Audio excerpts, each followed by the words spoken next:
Salut à tous, je m'appelle Gauthier, on va parler d'Android aujourd'hui, c'est cool. Vous pouvez me suivre sur Twitter, @nilsem.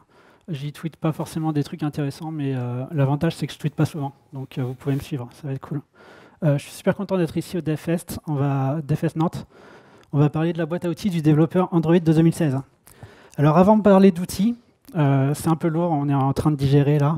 On va parler d'un truc bien plus important que ça, on va parler de moi. Je ne sais pas si vous voyez, là c'est moi, bon j'ai un petit peu changé, mais c'est pas très grave. C'était il y a quelques années, c'était ma première mission de consulting. Je suis arrivé et qu'est-ce qui était là juste en face de moi? C'est une application legacy de ouf, quoi. Et les gens, c'est des malades, ils me payaient pour maintenir un truc comme ça. Et moi, en fait, j'ai vite compris que j'étais pas du tout préparé à ça. J'avais quelques outils à ma disposition, comme ma chemise à carreaux et ma petite scie, mais je me suis rendu compte qu'en fait, tous les outils que j'avais, ils n'étaient pas du tout adaptés pour le travail que j'avais à faire. Comme ils disent les Américains, je devais utiliser les bons outils pour le travail adéquat, ce qui me permettrait à la fois de gagner en productivité, mais aussi de faire un travail de bien meilleure qualité. Et aujourd'hui, en fait, je vais parler de tous ces outils qui me simplifient la vie au quotidien. Et le premier dont je vais parler, c'est une surprise pour genre personne ici, c'est Gradle. Alors, ici, vous faites à peu près tous du dev Android, il y a de fortes chances que vous l'utilisez déjà, sauf si vous avez peut-être un petit peu trop de classes et vous êtes déjà sur Bug ou Cobalt. L'avantage de Gradle, c'est qu'on peut faire pas mal de choses cool. Par exemple, on peut définir des build variantes. Alors, je ne sais pas si vous connaissez bien les build variantes, ça permet de faire deux versions différentes d'une application basées sur quasiment le même code source. Il y en a qui utilisent pour faire deux versions, par exemple une version gratuite avec des publicités et une version payante. En fait, avec Gradle, tu prends le même code source, tu fais juste deux build variantes, par exemple une build variante free et paid, et on peut faire deux versions différentes d'une application, deux médias différents, très facilement. Et ça, c'est super cool. Ce que je vous conseille avec Gradle, c'est de faire deux build variantes, un qui s'appelle internal et un qui s'appelle production. Internal, ça va être uniquement pour vous, pour les personnes à l'intérieur de votre structure, de votre compagnie. Et production, ça va être une version d'Android pour vos utilisateurs que vous allez mettre sur le Play Store. L'avantage de faire ça, c'est que dans votre build internal, vous allez mettre tout un tas d'outils qui vont vous simplifier la vie pendant le développement et que vous n'allez pas mettre dans le build de production parce qu'il ne faut pas ralentir le build de production pour des usages uniquement de debug. Et en fait, tout mon talk va être sur tous les outils qu'on peut mettre dans un build internal, un build uniquement pour vous simplifier la vie et faire des applications plus cool, détecter et corriger les problèmes plus facilement, enfin tout ça. Et tout ça sans impacter la taille ou les performances de la version de prod, puisque justement, c'est deux versions séparées. Cette idée, elle est trop cool pour venir de moi. Je l'ai trouvée dans le projet U2020. Si vous ne l'avez pas vu, si vous ne savez pas ce que c'est une démonstration de Gradle, Dagger et d'autres librairies. C'est vraiment, vraiment bien. Personnellement, quand j'ai lu le code source, j'ai appris beaucoup de choses. Je vous recommande de lire le code source si vous pouvez.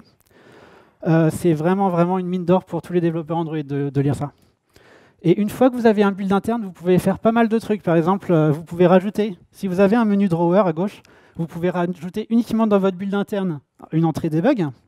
Et dans cette entrée debug, ça va rediriger vers une activité où vous pouvez tester par exemple des notifications, changer la date du téléphone, afficher une activité de debug, afficher des flags, modifier des informations en temps réel.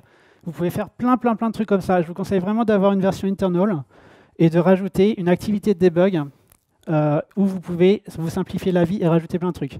Alors si vous n'avez pas de menu drawer, vous pouvez très bien créer dans votre build version internal, dans votre version internal, une activité qui se lance et qui est une activité de settings, un peu comme dans U2020 également.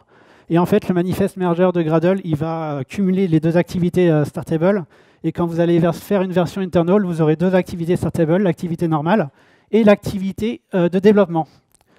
Donc voilà, vous pouvez faire vraiment comme vous voulez. L'idée, c'est d'avoir peut-être une activité séparée où vous pouvez tester pas mal de choses. Vous pouvez afficher les informations de build, changer de serveur à la volée, afficher les logs, envoyer des rapports de bugs. Vous pouvez faire pas mal de choses comme ça.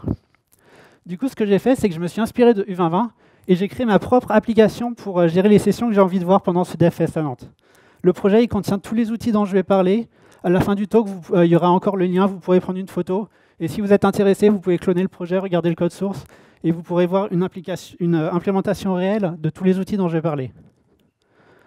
On commence avec les outils de mesure, et le premier, encore une fois, vous le connaissez tous, c'est Android Studio. Quand on clique sur le bouton Android Monitor, tout en bas de l'écran, on a la possibilité de mesurer la mémoire, le CPU, le réseau et le GPU. Ici, j'utilise mon application un petit peu et je vois la courbe bleue. C'est l'empreinte mémoire de mon application. Actuellement, mon application prend à peu près 32 mégas de RAM, ce qui est plutôt ce qui est honnête. Là, je vais regarder les orateurs, les speakers. Et je peux voir des pics jaunes, ce qui signifie que je suis en train de faire des appels réseau.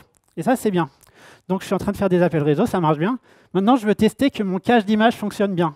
Alors là, je rescroll et je peux voir que ça recharge les images, mais il n'y a plus de pic réseau. Et grâce à ça, je peux voir facilement si mon cache d'images fonctionne correctement ou pas. Là, je suis en train de rescroller les images, je vois que j'ai plus aucun pic réseau. C'est une bonne chose, c'est super cool. Et là, je continue d'utiliser mon application encore un petit peu. Je peux voir la courbe mémoire bleue. Je peux voir des drops de mémoire. Ça veut dire que je pense que mon application, elle libère les ressources correctement. Et en fait, j'ai peut-être pas de fuite mémoire. Et ça, c'est une bonne chose. C'est une bonne chose. Mais du coup, comment faire si j'avais vraiment des problèmes de fuite mémoire? Ici, je remarque que ma courbe mémoire, elle est beaucoup trop haute. Mon application, elle prend à peu près 128 mégas de RAM. C'est juste pas normal pour une application comme ça. Donc, ce que je vais faire, je vais cliquer sur le bouton Dump Java Heap. Ça va me générer un fichier qui s'appelle un fichier .hprof, que vous pouvez voir là. Et là, il y a plein de trucs compliqués que je ne comprends pas forcément, mais ce n'est pas grave. Ce que je vais faire, c'est dans Android Studio, je vais cliquer sur Detect Leaked Activities, détecter les activités qui leak, qui fuient dans la mémoire. Je vais lancer l'analyse, et Android Studio peut me donner en quelques secondes toute la liste de mes activités qui fuient dans la mémoire. Alors à ce moment-là, ce que je vais faire, c'est que je choisis la première occurrence à chaque fois. Je choisis la première occurrence ici, la première occurrence ici à chaque fois. Et Android Studio, en fait, peut me donner immédiatement la source de ma leak, de ma fuite mémoire. Ici, en fait, j'ai implémenté un framework d'analytics qui garde des frameworks de contexte dans un uncrate, dans un membre privé qui s'appelle On n'oublie jamais rien, on vit avec. Et en fait, le framework d'analytics que j'ai implémenté, eh ben, il ne libérait pas les ressources. Ça, c'est un exemple assez sympa parce que généralement, les problèmes de fuite mémoire, on vous montre toujours l'exemple de la variable statique, le cas vraiment Hello World, qu'en fait personne ne fait, enfin peu de personnes ne font.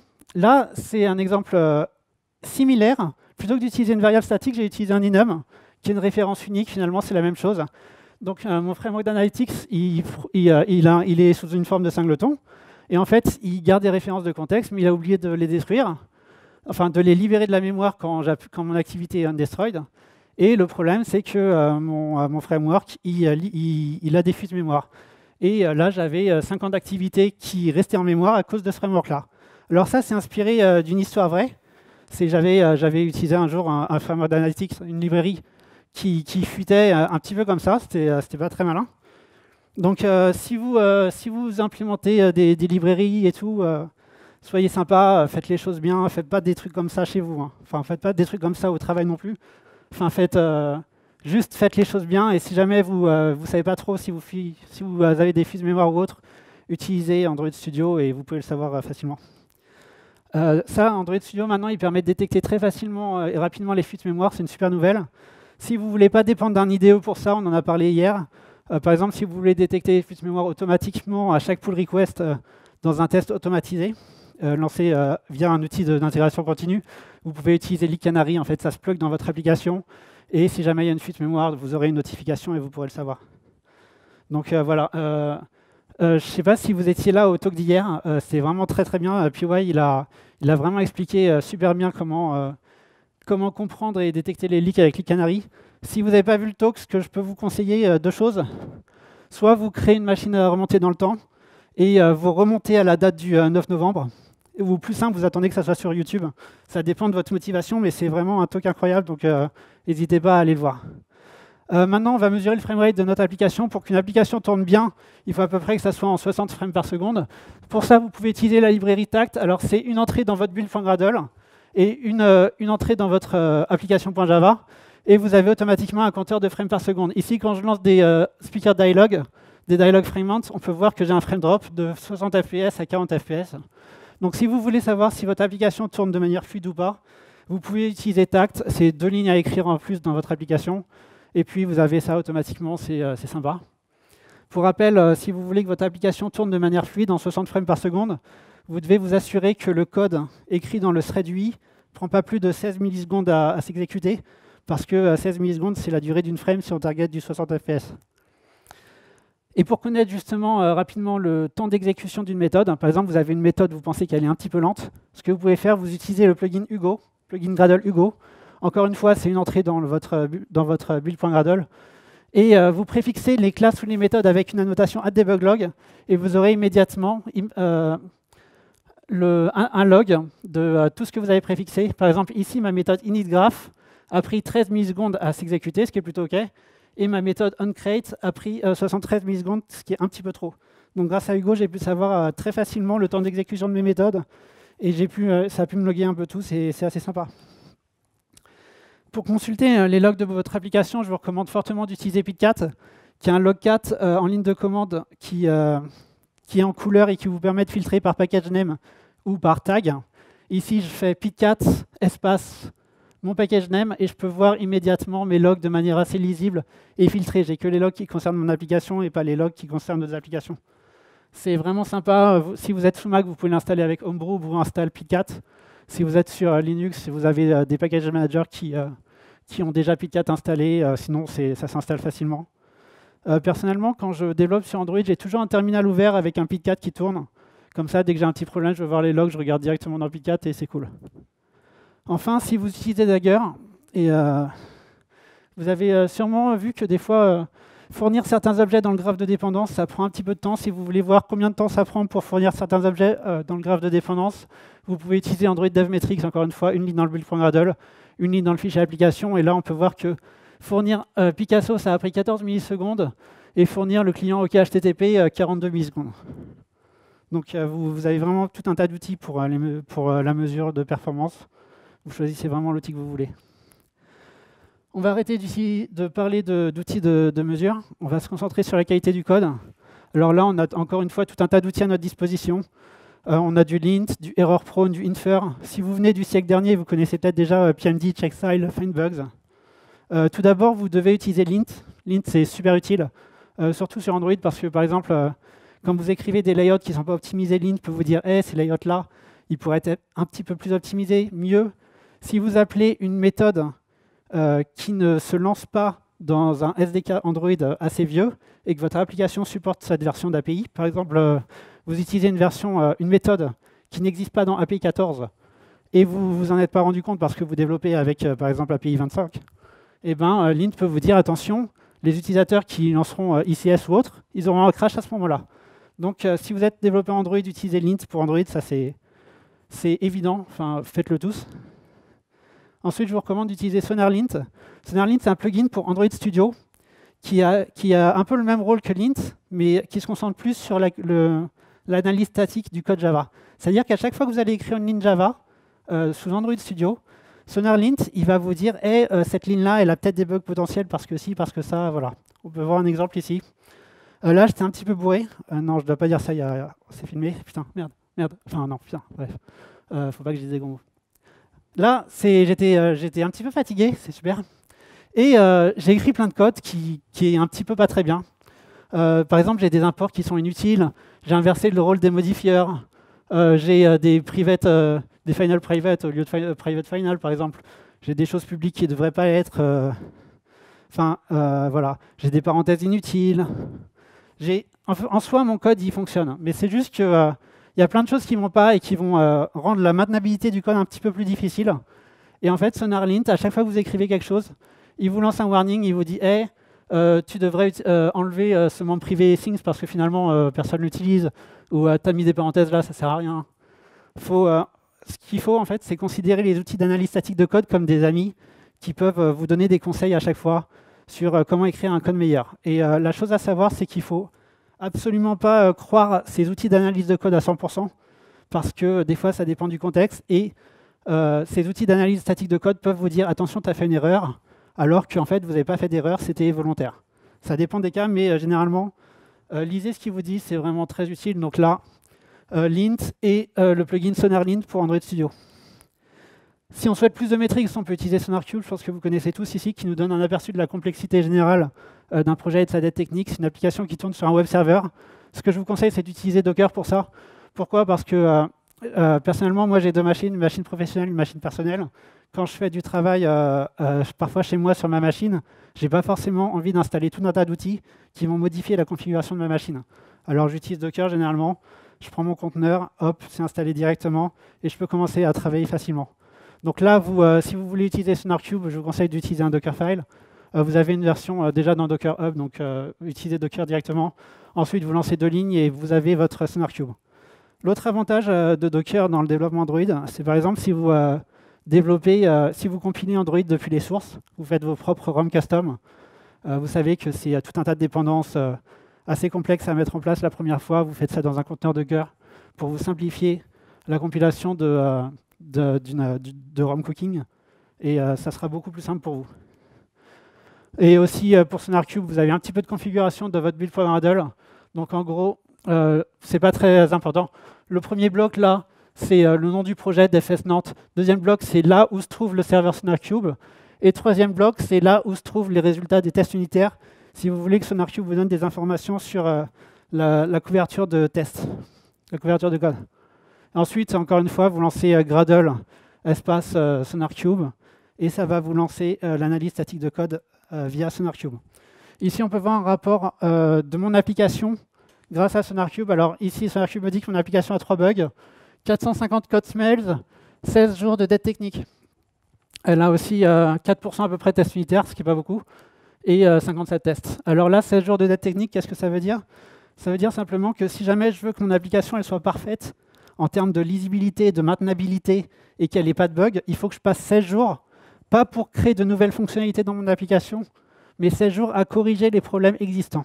C'est des problèmes qui sont détectés par SonarLint, que je vous ai montré précédemment, et il vous dit par exemple ce problème-là de parenthèse, ça prend 30 secondes à corriger, ça prend 30 secondes, ça prend 3 minutes, 10 minutes. Il fait le calcul et il vous dit à peu près, votre dette technique est à peu près de 7 jours. Donc c'est assez sympa SonarQube, vous avez un dashboard assez facilement sur l'état de votre application. Ici, vous avez un exemple d'un problème détecté par SonarQube, ou SonarLint, c'est la même chose. Je vous ai dit tout à l'heure que des fois, les outils d'analyse statique de code, ils peuvent vous donner des faux positifs. En fait, là, c'en est pas un, mais ça pourrait. Par exemple, là, j'ai créé une méthode, et ma méthode, elle retourne une ArrayList. Et là, SonarQube, il me fait hey, tu as créé une méthode qui retourne une ArrayList. Moi, je te conseille de retourner une liste. Parce qu'en fait, ce qui est important dans ta méthode, c'est le contrat, c'est l'interface. Ce n'est pas l'implémentation de ce qu'elle retourne. Que ce soit une liste ou n'importe quelle référence de liste, enfin n'importe quelle implémentation de liste, on s'en fiche en fait. Là, il me dit, ta méthode t'a retourné une ArrayList, je te conseille d'utiliser une liste. Et dans ce cas-là, SonarQube avait raison. Donc ça, c'est cool. Après, des fois, vous pouvez volontairement créer des méthodes qui retournent des ArrayList. Par exemple, si vous avez besoin d'une méthode qui vous retourne un ArrayList parce que c'est plus facile de les mettre dans des parcelables ou autre, ça peut être justifié. Et là, SonarQube n'a pas ce contexte-là, il va peut-être vous dire hey, « c'est pas bien ce que tu as fait », mais là, ça sera un faux positif parce que justement, ça sera un truc qui est justifié de votre côté. Donc, d'une manière générale, toujours regarder les outils d'analyse statique de code. C'est vraiment super cool. Maintenant, on va parler des outils de test. Alors, la plupart de nos applications, elles communiquent avec un serveur web. Et vous savez, un bon test, c'est par exemple, quand on veut tester une fonction, et que, si on veut que la fonction soit bien écrite, il ne faut pas qu'elle ait des effets de bord. C'est-à-dire que pour une même entrée dans ma fonction, il faut obligatoirement que j'ai le même résultat. Si j'ai une fonction, je lui renvoie 10, des fois elle me retourne 43, des fois elle me retourne 44, selon un singleton ailleurs dans mon code, c'est un petit peu dangereux. Et en fait, le problème, c'est quand on teste un serveur web, une application qui communique avec un serveur web, on a indirectement ces mêmes problèmes parce que, imaginons que je souhaite tester mon application actuellement, et mon application, elle affiche la liste des tweets d'FS Nantes. Si je teste maintenant mon application, et si je la teste dans 20 minutes, je n'aurai pas les mêmes tweets, parce que entre-temps, il y aura peut-être des gens qui auront tweeté pendant le temps d'exécution des 2 requêtes. Et c'est toujours un petit peu tricky de tester des applications qui communiquent avec un serveur web. Pour cela, vous avez plein de solutions à votre disposition. Ce que j'aime bien utiliser, c'est des mock serveurs. Donc un serveur de mock, c'est en fait un serveur qui retourne toujours la même réponse. C'est-à-dire que si vous voulez les listes des tweets, ça va toujours vous donner les mêmes tweets. Alors évidemment, ce n'est pas bon pour la production parce que vous n'avez pas besoin d'un serveur qui vous renvoie toujours les mêmes réponses. Mais pour du développement, c'est vraiment bien parce que déjà, quand vous avez des tests d'instrumentalisation, par exemple si vous avez des tests comme via Espresso, et vous voulez tester, et ben vous utilisez un serveur de mock et vous êtes sûr d'avoir toujours les mêmes résultats fournis par le serveur. Du coup, vous pouvez vous assurer que ces résultats sont ceux que vous attendez. Ça, c'est cool. L'autre truc bien, c'est imaginons que vous avez une équipe back-end et cette équipe back-end, elle n'est pas encore prête. Elle doit vous fournir un web service et il n'est pas terminé. Et vous n'allez pas passer votre temps à les attendre.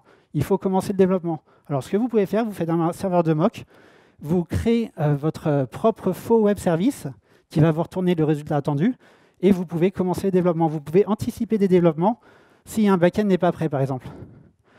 Pour ça, j'utilise Node.js et Nexpress, mais il y a plein de solutions à votre disposition. L'avantage d'utiliser ça, c'est que c'est super facile. Si je veux moquer un web service, ça ne me prend même pas 5 lignes de code. Donc là, le début, c'est juste le setup, pas très important.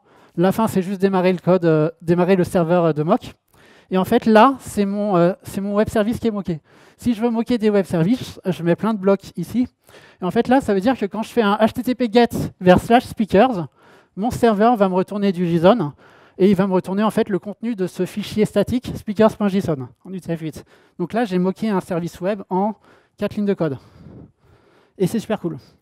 L'autre avantage, c'est que c'est du JavaScript, donc vous pouvez faire un peu n'importe quoi. Imaginons que vous voulez simuler une requête lente. Vous pouvez faire un slip et comme ça, vous allez faire votre requête. Le serveur va être volontairement lent. L'autre truc cool, c'est, je ne sais pas si vous connaissez le Chaos Monkey de Netflix. C'est en fait un petit programme qui casse de temps en temps aléatoirement certains serveurs parce qu'il veut s'assurer que toute l'architecture est résiliente, que si jamais il y a un problème, il peut se réparer de lui-même. Imaginons quelque chose.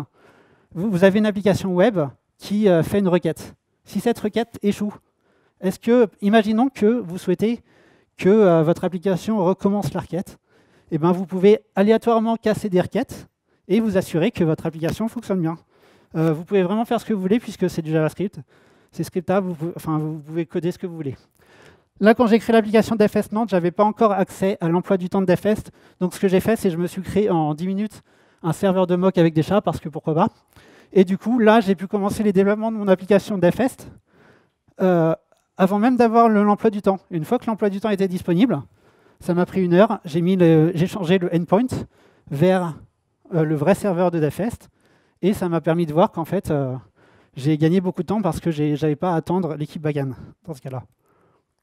Si vous voulez, alors, évidemment, qu'est-ce que ça implique un serveur de mock? Ça implique que dans votre configuration du projet Android, vous avez à un moment une référence vers votre URL de production.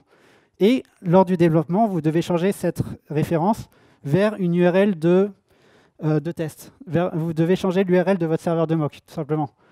Et vous avez plein de moyens de le faire. Généralement, il y en a qui le font dans le build.gradle directement. Mais il y a des gens qui ne veulent absolument pas modifier la configuration d'un projet dans des fins de test. Alors ça peut se comprendre. Si vous voulez absolument pas modifier votre projet du tout pour changer de serveur à la volée, vous pouvez, avec un téléphone routé, utiliser Hostgator et changer le... En fait, c'est juste, ça va écrire des références à /etc/host et ça va associer un hostname à un IP directement. Et en fait, vous pouvez changer le hostname de votre application par un autre qui correspond à celui du serveur de mock facilement. Je vais vous parler d'un outil que vous devriez définitivement avoir dans votre boîte à outils. C'est un debugger HTTP. Donc vous avez plein de choix à votre disposition. Encore une fois, vous avez MITM Proxy qui est en ligne de commande. Vous avez Fiddler si vous utilisez Windows, c'est pas mal parce que c'est gratuit. Moi, personnellement, sur Linux et sous GNU, sous GNU et sur Mac, j'utilise Charles Proxy. Charles Proxy, c'est plutôt cool. Je vais vous montrer pourquoi. Donc en fait, l'idée d'un debugger HTTP, c'est qui va vous permettre de simuler par exemple une connexion lente, de répéter des requêtes, de vérifier des réponses, d'ajouter des points d'arrêt pour annuler un appel HTTP, éditer une requête, éditer une réponse. En fait, vous pouvez vraiment rajouter des breakpoints sur vos appels HTTP et vous pouvez les modifier à la volée. Ça peut être plutôt sympa. Pour faire ça avec Charles Proxy, par exemple, si je veux mettre un breakpoint sur API/session, je fais clic droit, rajouter un breakpoint, et c'est bon, on va voir un petit exemple. Sur cette vidéo, en fait, là, je rajoute un breakpoint. Je vais lancer mon application. Et je vais exécuter ma requête, mais je vais éditer ma réponse et je vais changer la keynote d'ouverture par une keynote par Larry Page. Et là, je peux voir immédiatement que le résultat a bien été modifié dans mon application. On a une keynote par Larry Page au DevFest Nantes. Pourquoi c'est cool? Imaginons qu'il y a des gens du back-end. Ils viennent vous voir un jour, ils vous disent, vous vous rappelez, nous, on avait un JSON avant, et dans ce JSON, il y avait un champ, et qui n'était jamais nul. Et maintenant, ce champ, on n'en a plus besoin. Du coup, il va être nul. Est-ce que votre application va crasher ou pas si on enlève ce champ-là? Alors, ce que vous devez faire, c'est regarder le code source et vérifier et tester, mais des fois, ça peut vous prendre pas mal de temps, surtout si votre application est pas très bien codée, ou il y a un couplage un peu trop fort, et vous allez perdre beaucoup de temps. Ce que vous pouvez faire, c'est vous dites au mec, assis-toi, on lance Charles Proxy. Donc, on met un proxy sur notre téléphone, on modifie la requête, on enlève le champ ou on le met à nul, et on regarde si notre application, elle crache ou pas. Si elle ne crache pas, on a testé dans un cas concret que tu peux enlever ce champ-là sans problème, et ça nous a pris 10 minutes pour nous assurer de ça. Comment tester les changements d'état maintenant? On passe de débugger proxy à changement d'état. C'est cool. Vous savez que le système Android, en fait, il peut détruire votre application à tout moment quand elle est plus visible. Et il y a beaucoup de développeurs en fait, qui testent mal ce changement-là. Parce qu'en fait, quand on utilise une application, on ne l'utilise plus pendant très longtemps. Par exemple, on reçoit un appel téléphonique ou on va dans une autre application et on retourne sur notre application. Entre-temps, le système Android il a peut-être détruit l'activité ou l'application et il va la restaurer quand vous en aurez besoin, quand l'utilisateur en aura besoin. Et ouais, il y a beaucoup de développeurs qui échouent à tester ça. Alors déjà, ce que vous pouvez faire, c'est tester ce que tous les développeurs connaissent maintenant, c'est ne pas conserver les activités, l'option développeur. Ce qui est plutôt cool parce que dès que vous allez appuyer sur Home, le système Android va détruire votre activité et quand vous allez retourner sur votre application, le système Android va recréer facilement l'activité. Mais ça, ce n'est pas suffisant. Si vous testez ça, vous n'êtes pas sûr que votre application ne va pas cracher. Pourquoi? Parce que c'est bien marqué, c'est ne pas conserver les activités, pas ne pas conserver l'application. Imaginons que vous avez un splash screen. Alors, on est d'accord, les splash screens, c'est une mauvaise pratique, mais des fois, ça peut être très utile. Ça dépend vraiment d'un contexte. Et des fois, c'est nécessaire d'avoir un splash screen. Imaginons que vous avez un splash screen. Ce splash screen, il va charger des données. Par exemple, il va faire un appel JSON et il va sauvegarder ça dans un singleton. Alors que ce soit un singleton dans un graph Dagger ou autre, dans un graphe de dépendance, ou une référence unique dans un enum, ou un singleton que vous avez fait personnellement. Donc votre splash screen, il charge des données, il les sauvegarde dans un singleton. Et vous avez un autre écran de votre application qui va prendre ces données du singleton et qui va les recharger. Quand vous utilisez de ne pas conserver l'activité, il ne va pas détruire votre singleton, il va juste détruire votre activité. Et en fait, quand vous allez recharger votre activité, l'activité va prendre les infos du singleton, mais il se peut que des fois, le système Android détruit l'objet application et le recrée, et du coup, détruit la référence de singleton. Et là, vous avez un null pointer exception. Pour tester correctement, ce que je vous conseille, c'est d'utiliser Filram. Ça, c'est très bien. J'avais une équipe de QA, et les QA, ils ne sont pas très techniques, donc ils ont besoin d'outils très facilement accessibles. Filram, en fait, c'est une application super cool. Vous la lancez sur votre téléphone, ça va forquer plein de processus jusqu'à ce que votre téléphone n'a plus de RAM. Donc ça dure généralement 5 minutes. Vous appuyez sur le bouton, ça crée plein de process dans la RAM. Moins l'appareil a de RAM, plus le système Android va détruire des applications. Et donc, vous lancez Filram. Ensuite, vous retournez sur votre application. Généralement, elle a été détruite pendant ce temps-là. Elle va être recréée par le système. Et là, votre QA peut tester en 10 minutes vos changements d'état et vérifier que si jamais l'application n'a plus de RAM et que le système n'a plus de RAM et qu'il en a encore, est-ce que vous avez des problèmes ou est-ce que tout se passe bien? Donc ça, c'est vraiment très cool. Je vous recommande. Une façon plus rapide de tester ça, c'est d'utiliser Android Device Monitor. Alors là, ce que je vais faire, c'est que je vais aller dans mon application, je vais appuyer sur Home pour qu'elle soit plus visible. Ça, c'est vraiment pour les développeurs, mais c'est très très bien. Là, je vais killer le process. Vous pouvez le faire avec ADB aussi directement. Mais Android Device Monitor, c'est bien. Je vais le lancer et vous allez voir un écran blanc là. Là, c'est blanc pendant un moment parce que le système recrée l'activité. Et là, je vais appuyer sur Back. Vous allez voir encore un écran blanc parce que le système Android recrée l'activité précédente. Donc là, on voit bien que quand on détruit notre process avec Android Device Monitor, il détruit vraiment tout. Et vous pouvez tester, par exemple, quand vous avez une stack d'activités assez grande, vous killez votre process, le système Android va restaurer la dernière activité visible, et ensuite, quand vous allez appuyer sur Back, il va restaurer celle d'avant, etc. Et là, vous pouvez tester ça très très facilement. Dernière catégorie, les outils d'analyse. Alors là, les options développeurs peuvent nous aider pour ça. Surtout l'option afficher les contours, vous savez, si vous avez des problèmes de placement de layout, vous affichez les contours et là vous voyez vraiment si vos layouts sont bien définis comme ils devraient être. Ça c'est toujours très bien à savoir. Il y a l'option débugger les conflits GPU aussi. des fois, c'est un peu lié à, par exemple, au framerate. Vous vous rendez compte que votre application est un petit peu lente. Quand vous appuyez sur débugger et config GPU dans votre option développeur, en fait, le système va vous imprimer une couleur de plus en plus sombre sur vos pixels. Plus la couleur est sombre, plus ça veut dire que le GPU, il a dû imprimer des pixels et ça a pris du temps. Par exemple, ici, on peut imaginer que j'ai un fond d'écran d'une couleur, ensuite j'ai un autre fond d'écran d'une autre couleur, ensuite j'ai un autre fond d'écran, et ensuite j'ai un ripple effect. En fait, le GPU il doit imprimer le pixel de la première couleur, ensuite réimprimer ce pixel encore une fois, réimprimer ce pixel, et finalement il réimprime le même pixel d'une couleur différente pendant 5 fois, et ça a fait perdre du temps parce que il passe 5 fois plus de temps à dessiner un layout, alors que si vous avez une vue hiérarchie assez plate, et si vous ne drawez pas plusieurs fois des mêmes pixels, vous pouvez gagner en performance. Donc si jamais vous voulez voir si votre hiérarchie de vue est assez plate ou pas, vous pouvez utiliser débugger les conflits GPU pour ça. Et si vous avez du rouge, c'est qu'il y a un problème, généralement. Une façon plus simple de voir ça, c'est UI Automator Viewer pour voir la vue hiérarchie d'une application. Alors ça marche sur n'importe quelle application, que ce soit la vôtre ou n'importe laquelle. Vous connectez votre téléphone en USB, vous utilisez UI Automator Viewer qui est inclus dans le SDK Android déjà. Ensuite, vous cliquez sur un élément et vous pouvez voir immédiatement votre hiérarchie de vue.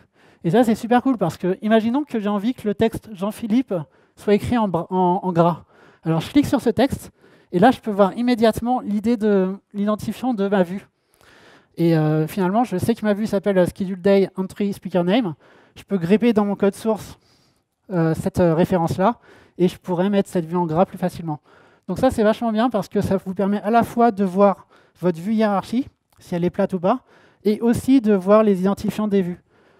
Si par exemple vous êtes curieux, vous voulez voir à quel point la hiérarchie des vues de l'application Twitter est plate, en respectant l'accessibilité, vous pouvez lancer Twitter, vous lancez UI Automator Viewer, vous cliquez sur le bouton Create Snapshot, et vous pouvez inspecter les layouts de n'importe quelle application. C'est assez bien. Maintenant, on va parler des animations. Alors des fois, j'ai des animations qui sont un petit peu lentes.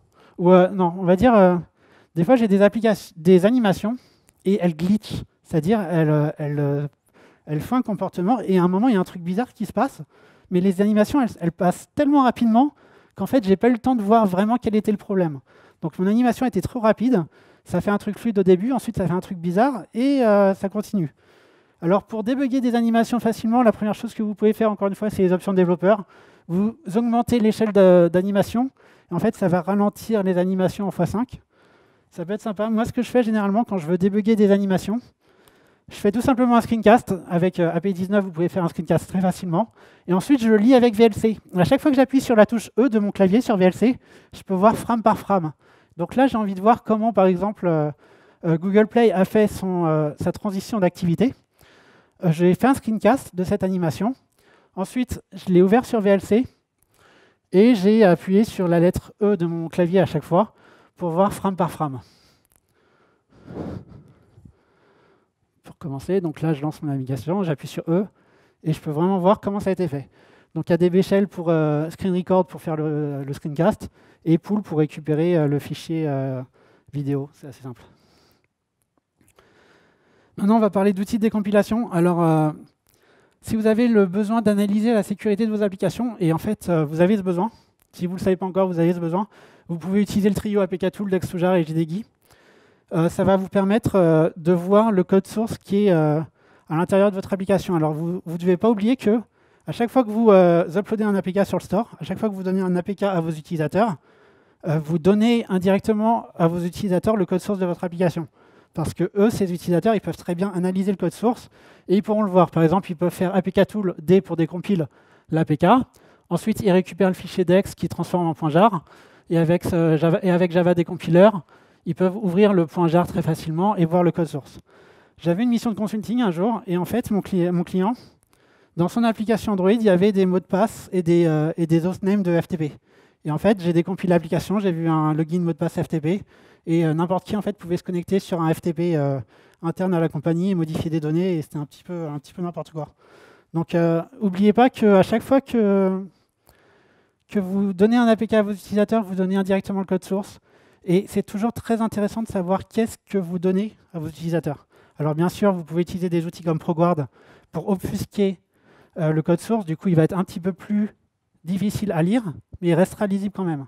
Ça reste lisible des applications ProGuardées, parce que généralement, quand on utilise du ProGuard, on est toujours obligé de rajouter quelques règles, parce que forcément, des fois, on a de la réflexion ou autre. Du coup, on dit attention, ne me ProGuard pas ça, attention, ne me ProGuard pas ça.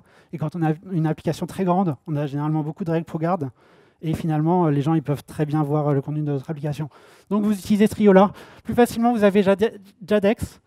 Vous cliquez, c'est un outil avec une graphical user interface. Vous cliquez sur ouvrir, vous choisissez votre APK. Et en 2 secondes, vous pouvez voir immédiatement à la fois les layouts de votre application, mais aussi le code source. Ce que ça veut dire, en fait, c'est que pour une personne mal intentionnée, combien de temps ça lui prend de regarder le code source de votre application? C'est 3 minutes avec Jadex. Donc faites attention. Et pour vous voir vraiment ce que vous mettez dedans, justement, décompilez votre propre application, regardez, et c'est toujours curieux de voir ce que vous donnez aux autres. Une autre façon d'analyser un APK maintenant, c'est avec Android Studio. Vous cliquez sur Build Analyze APK, vous choisissez votre APK et depuis Android Studio, immédiatement, vous pouvez voir vos fichiers XML, vos ressources. Donc là, je peux voir les ressources XML de n'importe quelle application. Je peux voir les layouts depuis Android Studio, à l'intérieur d'un APK. Si jamais je veux savoir quelle est cette référence-là, j'ouvre directement le fichier resource.arsc. Et je peux faire le lien immédiatement. Ah oui, ça correspond à cette vue-là, d'accord. Et vous pouvez aussi analyser avec Android Studio les points dex. Du coup, là, je regarde mon fichier dex et je peux savoir, par exemple, combien de méthodes sont référencées par package dans mon application. Par exemple, si vous utilisez Guava ou autre, vous allez voir que vous avez beaucoup de méthodes qui sont référencées. Et on n'oublie pas que sur Android, même si c'est plus un problème maintenant, on a une limitation de 65 000 méthodes, 65 000 références dans le fichier dex, c'est-à-dire que votre application, si vous avez plus de 65 000 méthodes, généralement, il faut faire un trick pour pouvoir se permettre, qui s'appelle du multidex, pour pouvoir permettre que l'application fonctionne encore. Vous avez une limitation sur la taille des fichiers dex.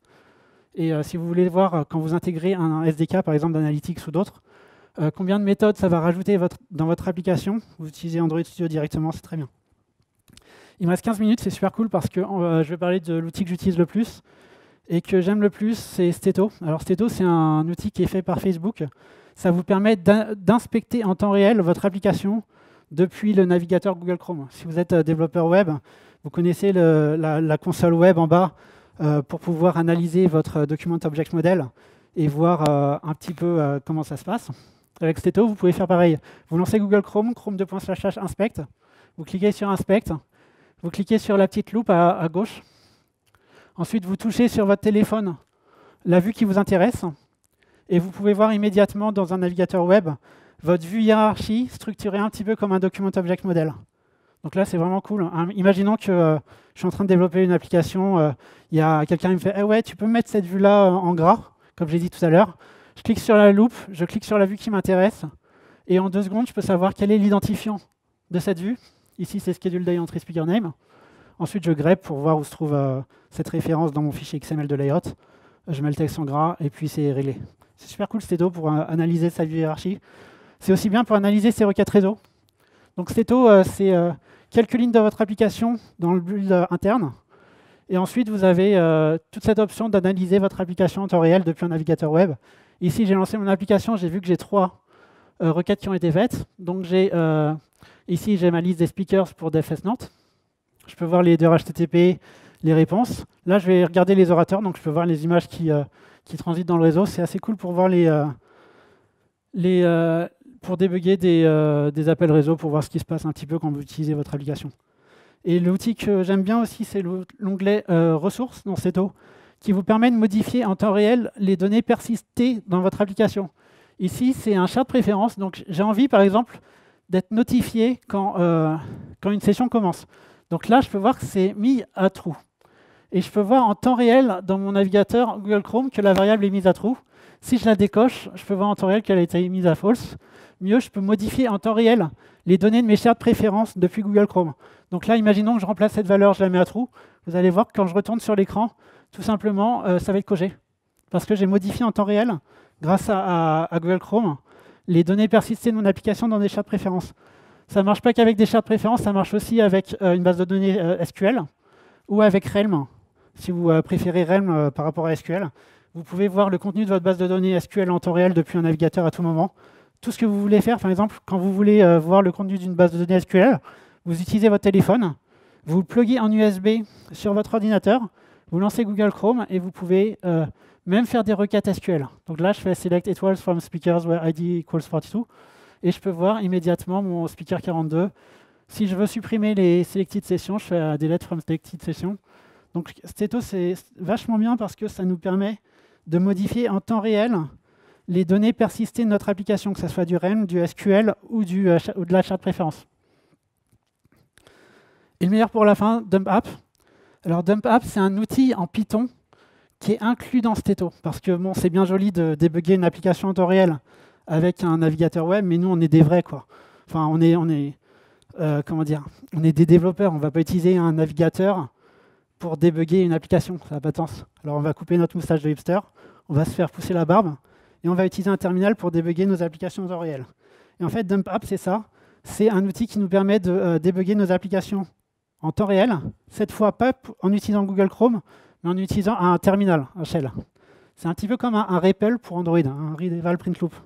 En fait, vous allez pouvoir écrire des trucs sur votre terminal et vous allez pouvoir interagir en live avec votre application. C'est juste super cool. Je dis beaucoup de fois cool aujourd'hui. Steto, Dump App. Alors là, en fait, dans Dump App, vous créez des plugins. Ce qu'il faut faire, pour anticiper le développement, il faut créer un petit peu de plugins. Vous allez voir, je vais vous montrer comment on crée un plugin, c'est très facile. Alors, comment ça se passe? Là, quand j'écris Dump App espace devfest, j'ai créé différents plugins. Si j'écris alarme, ça va m'afficher mon alarm manager. Alors, combien de temps il me reste? 38, 50, c'est cool. Alors, mon application devfest, j'ai envie d'être notifié quand une session va commencer. La session prochaine va commencer, j'ai envie d'être notifié, de recevoir une notification. Pour ça, sur Android, vous avez plein de façons de faire. Ce que j'utilise, c'est un alarm manager. C'est un peu comme un cron, un scheduler. Ça va vous dire notifie-moi dans 30 minutes, dans 3 jours, dans 4 jours. En fait, vous créez, vous créez quelque chose dans un alarm manager. C'est un peu comme un cron et ça va vous donner, ça va vous lancer un traitement quand vous le souhaiterez. Ça, c'est super bien. Et du coup, j'ai envie de voir ce qu'il y a dans mon alarm manager. Et ça, c'est toujours un petit peu compliqué sur Android de voir ce qu'on a dans un alarm manager. Ce que vous pouvez faire, c'est que vous pouvez connecter un debugger dans votre application, évaluer une expression, écrire du code Java ou autre pour pouvoir voir ce qu'il y a dedans. Et en fait, vous allez voir qu'avec Dump App, c'est super facile. Donc si je fais Dump App espace alarme, j'ai la liste des crons, des schedulers. Si je fais Dump App espace app info, ça m'affiche mes informations de build. Par exemple, si j'ai envie de connaître le commit Git qui a été utilisé pour générer mon APK, je peux le savoir en ligne de commande. Dump App espace boot receiver, quand mon téléphone redémarre, il faut que je remette des alarmes dans mon alarm manager si je veux savoir s'il est activé ou pas. J'écris ça. Si je veux changer d'endpoint en temps réel, si je veux changer de serveur, Dump App espace endpoint espace mon nouveau endpoint. Et si je veux tester une notification, Dump App espace notif, on va voir une vidéo. Donc là, Dump App espace devfest, OK. Alarms. Alors là, j'ai aucune alarme dans mon alarm manager. Ce que je vais faire, c'est que je vais choisir une session. Et je vais cliquer pour l'ajouter dans mon alarm manager. Quand je mets ça, je vois que j'ai en temps réel, sur mon terminal, j'écris Dump App espace alarme. Je peux voir en temps réel ce qui se passe dans mon application. Je peux voir que là, j'ai une alarme dans mon alarm manager. Je clique encore une fois, je peux voir que j'ai 2 alarmes. Si vous voulez débugger un truc comme ça, et que vous voulez faire super facilement, ça, c'est idéal. C'est très bien d'avoir un REPL pour Android. Donc là, Dump App espace devfest espace info. Je peux voir que le dernier commit qui a été utilisé pour générer cet APK, c'était 30FEFAD. Je peux vérifier aussi là que c'est bon. Ce que je vais faire, Dump App espace boot receiver. Donc là, c'est coché. Donc en fait, il a activé mon boot receiver. Si je décoche, je peux voir en temps réel sur mon terminal qu'il a été désactivé. Super, ça fonctionne bien. Si vous voulez vous assurer qu'un truc fonctionne, vous pouvez le faire en ligne de commande. Ça peut être intéressant pour vous. Dump App espace current session, ça c'est vraiment bien. Ça va m'afficher le contenu de mon modèle de données qui a été utilisé pour générer un layout. Par exemple, si j'écris Dump App espace current session, je peux voir le JSON qui a été utilisé dans cet écran-là. Alors ça, c'est super bien. Si vous avez, par exemple, des données, imaginons que vous avez un identifiant qui vous sert en debug.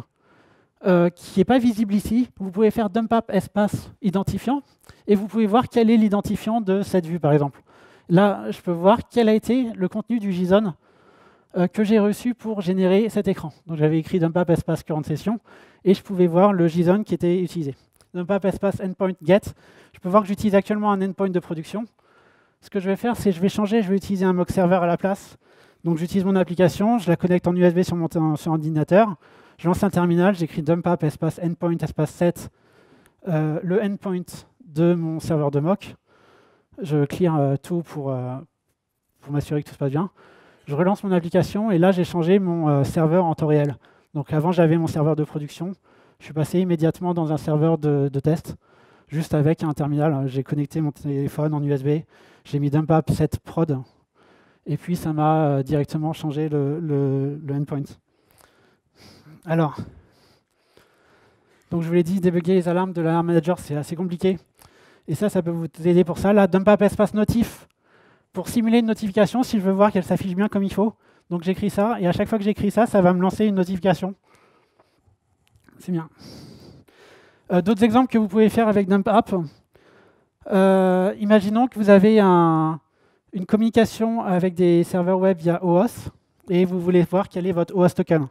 Vous pouvez très bien faire dump app espace access token espace show, et là, votre terminal va vous donner en temps réel le token qui est actuellement utilisé.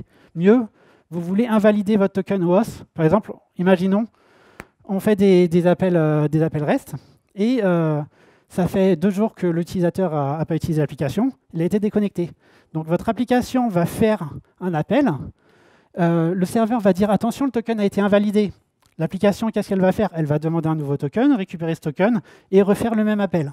Si vous voulez simuler ce comportement-là très facilement, vous pouvez invalider votre access token à tout moment en ligne de commande très facilement. Alors évidemment, vous pouvez le faire avec dump app, vous pouvez le faire avec d'autres moyens, avec un debugger en évaluant une expression ou autre. Vous avez plein de façons de le faire, mais ça peut être une option d'utiliser un REPL pour ça.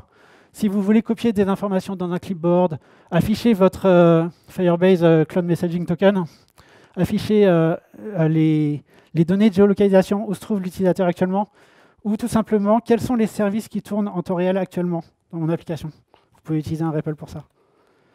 Et la bonne chose, c'est qu'en fait, créer des plugins avec dump app, c'est juste super facile. Alors ça, c'est un Hello World. Quand j'écris dump app espace my plugin name espace test, ça me fait Hello World. Comment ça a été écrit? Donc au début, j'ai une constante pour le nom de mon plugin, c'est pas très intéressant. Pour créer un plugin dump app, vous faites donc if command name.equals test out.println hello world.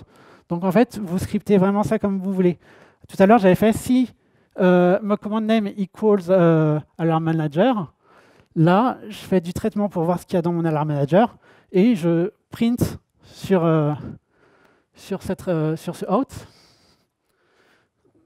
tout simplement les données qui m'intéressent sur la sortie standard. Et bien sûr, bon, les Hello World, c'est très limité. Quand vous voyez ça, vous vous dites « Ah, c'est cool, mais sur un cas concret, comment on fait ?» Alors là, vous vous souvenez, ça, c'est le plugin qui a été le plus compliqué à faire pour moi. C'était quelles sont les données qui ont été utilisées pour générer cet écran-là.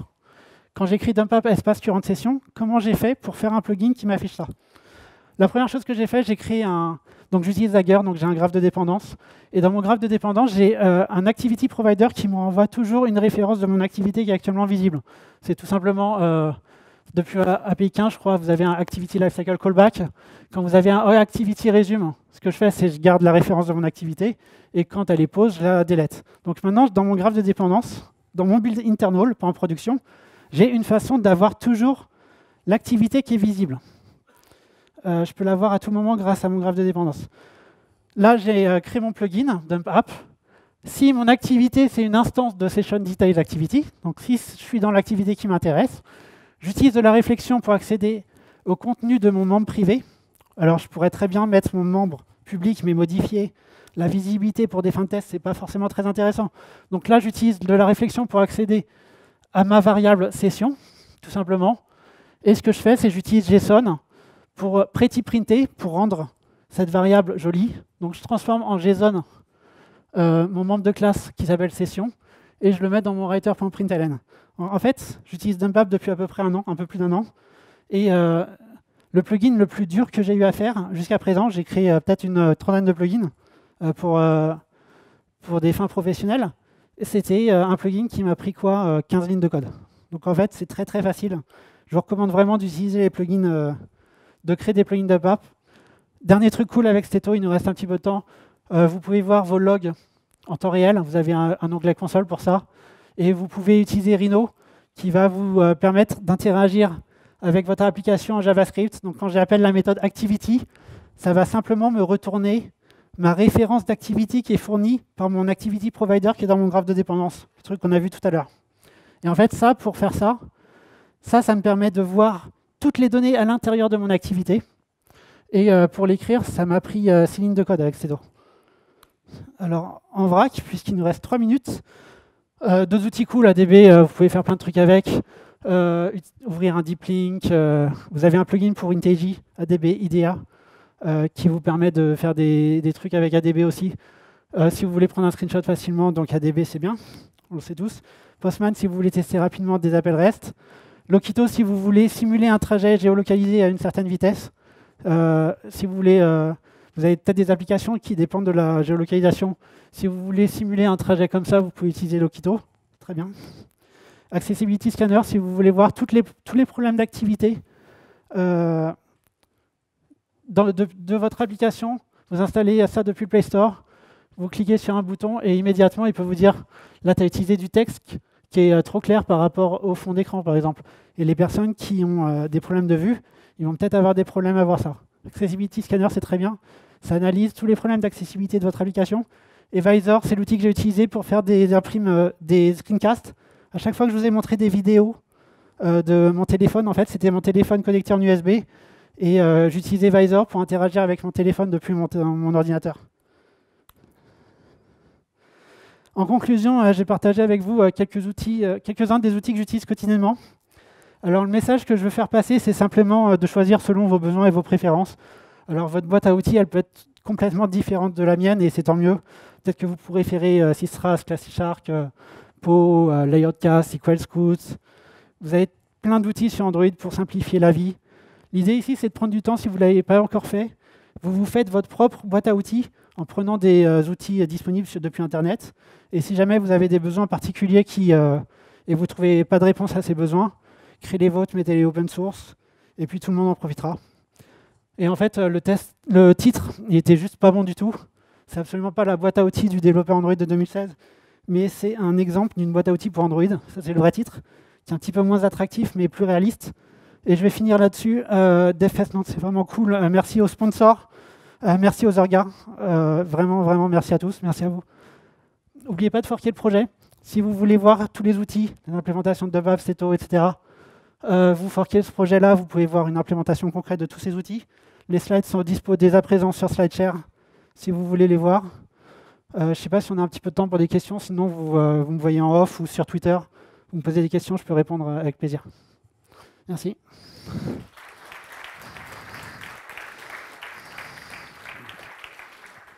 Question ou pas?